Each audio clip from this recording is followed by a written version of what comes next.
Oh my God, you look familiar. Snoochie bitches. Snooch indeed. I thought I left you in fucking Providence, Rhode Island. All right, 3 quick things. I want to say thank you so much for coming out. Thank you for coming out. I mean, look, I was coming regardless. The fact that you came first, well, that means the world to me. I was enjoying. If Malcolm's in the back, and you can hear it, that was an amazing documentary. Super well flowed. I loved the music, loved all the cut shots. Amazing. I'll tell the director when I run into him again sooner or later. And then, so you finished shooting for Clerks 3, I guess, a couple months back. Mm-hmm. 2-part question, any fun, ridiculous stories? And 2, did you get to recapture any of that early good feelings that you got from shooting the first 2? Oh my God, capture the good feelings. The whole thing was like, you know, once I got there, I was like, oh, I know what this is. This is like fucking a middle-aged man trying to like turn back time and shit. It was an absolute fucking blast. You gotta understand, like, I hated working at Quick Stop. Hated it so much, you know, but Quick Stop was the gateway to everything. And working there and hating the job there so much led to my entire fucking career. So when I was writing Clerks 3, the difference between Clerks and Clerks 3 is, you know, Clerks, the sentiment is, this job would be great if it wasn't for the fucking customers. And, you know, Clerks 3 is, this job is great because of the fucking customers. Like, eventually that's where you get to. That's where our heroes kind of mature to. So, even though I hated working there, I've spent the last 30 years telling stories about a very specific 5-year period in my life that includes that place. You know, that place is the root of everything that I fucking make, basically.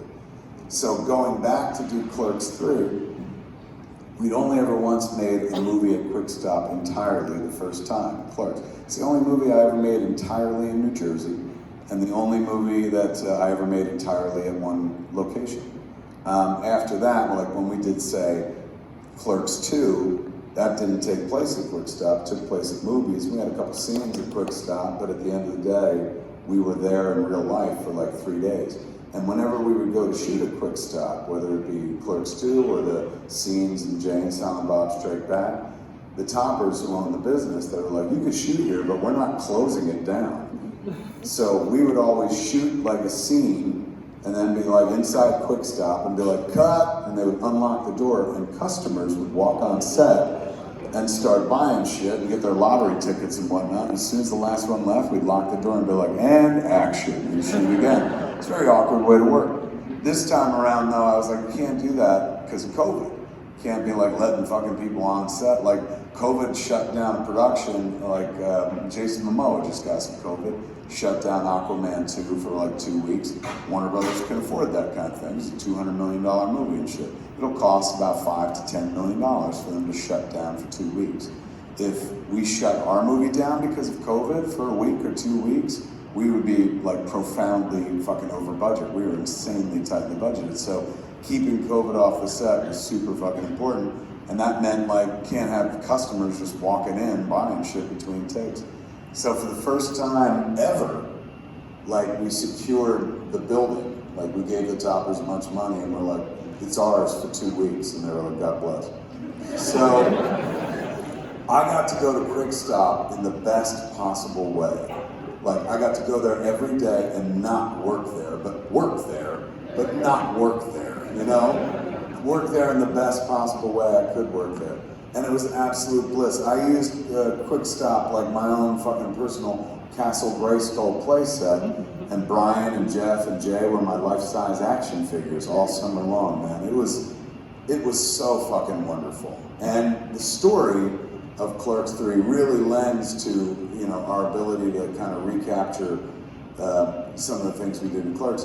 For those unaware, in Clerks 3, Randall has a massive heart attack and almost dies. His doctor saves him, and then when he's in recovery, he's real fucking depressed, and he's like, I almost fucking died, and I wasted my whole life like sitting around watching movies like an asshole. Well, no more, man. He's like, once I get out of this hospital, I'm gonna make a fucking movie, and you're gonna help me. And Dante and Randall essentially make Clerks. So while they're making their movie, which is also in black and white, we get to recreate key moments from Clerks. So all summer long, I had Clerks on HBO Max on my phone, and I'd pause it, and then I'd put that next to the camera, and then we'd compose shots. Be like, Brian, move a little more, 1 more inch, 1 inch closer. There you go. All right, Jeff, move in. Now turn your head just a little bit left. All right, everyone freeze there and take a screenshot. It was the exact fucking same symmetry, the exact composition with actors who were almost 30 years older from the last time we shot that moment. Whole movie's fucking like that. Whole movie has so many fucking people from Clerks who come to be in Dante and Randall's movie. So you see those people almost 30 years fucking later. So remember the lady who's like, you know, Randall's like, I don't appreciate your ruse, man. Donna Jean, she fucking comes back. And we redo that fucking scene. Right down to Jay jumping out down when Randall's like, you're not allowed to run anymore. Jay's like, yeah! And then, right when that part's over, he says cut, and then we show you what happens afterwards. So the movie goes from color to black and white, and as they're making their movie, which is called Inconvenience, we're essentially doing like the greatest hits of Clerks. So it was fucking phenomenal. As a huge Kevin Smith fan, I was like, this fucking rocks. Oh God. You know, Clerks was a magic trick, and you could never fucking repeat that, right? Clerks 2 kind of worked by virtue of the fact that it was its own thing. It didn't try to be fucking Clerks and stuff. But you only get to ring that bell once in terms of like, all right, they went back to Clerks. Clerks 3, you know, it's gonna be diminishing returns unless you hit them with something where they're like, oh. So in Clerks 3, our boys decide to make Clerks. So the snake eats its fucking tail. And that's the hook that'll make people go like, I'll fucking watch that. The moment you see the trailer, which I assume would probably be like March or April or something like that, you would be like, holy shit. Like once you see that black and white footage, you're like, I get what they're doing. I'm in. I'll watch. You know what? Maybe I haven't given a fuck about a Clerk in years, but I'll check this shit out because that's a fucking hook. And then once we get you in with that hook, we give you this completely other movie that's so fucking magical. I can't wait to share this fucker. Hands down, the best thing I ever made. And that's only because I've lived life long enough and been making movies long enough where I know how to do exactly what I want to do. But more importantly, because we've been making Clerks for like almost 30 years now, because of the audience's affinity for those characters, and because we have the media, you know, the actual movies that existed before, and our characters are making a movie in this movie, we have so many ways to fucking manipulate your feelings and emotions. It's a very evil little movie, man. Because you just find yourself getting crazy fucking like teary for no good reason, not because you're sad, because you're happy. It's interesting. It is hands down my most manipulative film. That's all filmmaking is like trying to toy with the audience's emotions. Generally, the emotion I go for is laughter. And you know, when you sit there and laugh at things, not in this is a documentary, but when I make a movie and you sit there and laugh at it, that's like me going, I control that motherfucker. Like I know exactly which buttons to push and shit. So after doing it for nearly 30 years and also having the material based on this story, based on people having watched Dante and Randall grow up, it's a fucking lethal piece of nostalgia, while also being its own standalone movie. Oddly enough, you don't have to see Clerks or Clerks 2 in order to understand Clerks 3. I didn't think that was possible. I thought the movie has a 3 in the title, and you'd have to fucking see one of the other two. Lionsgate, when they first watched it, they financed the movie. The guy was just like, I don't think so.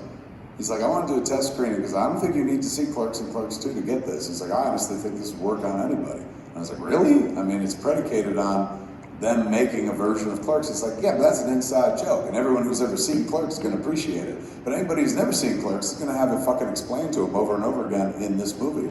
So you don't have to worry about it. And I was like, that's interesting. So we'll see. We'll see if they're right, or if my instinct is close to right in terms of like, who would be interested in this unless you were interested in the other two. But it's such a joyous celebration of cinema that I think it would just kind of, it might work on anybody. Like, we'll see.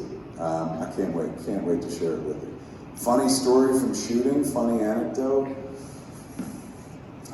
Jason Mewes, you know, last movie we made together was Jay and Silent Bob Reboot, and being the fact that our names are in the title indicates that you're gonna work a lot. So Jason worked every scene in that movie.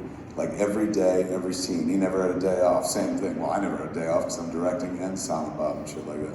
This time around, like Jay and Silent Bob are not the main characters. They're used about as much as we use them in Clerks and Clerks 2. So they're definitely more like Greek chorus kind of thing. So Jason had days where he would come to set, get all dressed and shit, come to set and he'd be like, action. He'd be like, well, snooch to the nooch. And I'd be like, cut. All right, everyone say goodnight to Jason. He's done for the day. And he was like, are you kidding me? I was like, that's the only thing we got scheduled for you is that one line. He was like, I love this movie. So if you asked Jason how was making Clerks 3, he'd be like, great, I just streamed the whole fucking movie. He kept streaming on his fucking Twitch channel because we didn't need him that much. That being said, I personally feel Jay and Silent Bob are used expertly in this movie. After years of making movies with the characters, I deploy them in a perfect fashion. There's no waste in their scenes whatsoever. He comes in, makes you fucking laugh like hell, and gets the fuck out. So he had a blast making the movie because he was barely fucking there. Sounds about right. And also, please bring movies back. I couldn't get to the first one. I would love to go to that pop. Yes, we've been traveling around the country with movies since the pandemic, popping up everywhere and stuff. We just made a deal essentially to do 15 pop-ups over 2022, so I think you're going to see us again in this neck of the woods. I'm so